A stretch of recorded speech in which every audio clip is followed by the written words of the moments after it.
Bir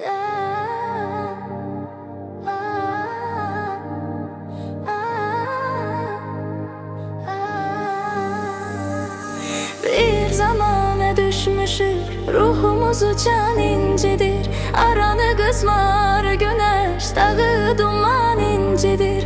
Bir zamana düşmüşük, ruhumuzu can incidir. Aranı kızmar güneş, dağı duman incidir. Hiç olmazsa qabaqlar olub qədir qiyməti, bir-birinin birindən yox idi bir minnəti.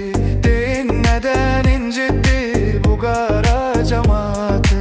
Evdə canavar qovur, çöldə çoban incidir. Evdə canavar qovur, çöldə çoban incidir.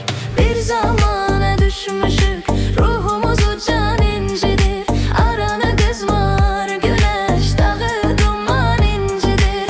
Bir zamana düşmüşük, ruhumuzu can incidir.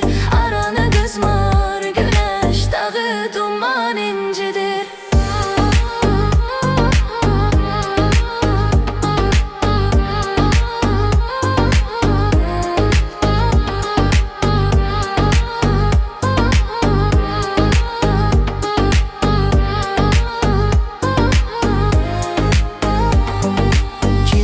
İşin geri salır, kimin işin qabaqdır.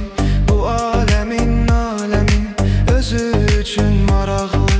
Hansı yer ki arandır, hansı yer ki dağdır. Dağlaran birləşir, qəlbi məkan incidir. Dağlaran birləşir, qəlbi məkan incidir.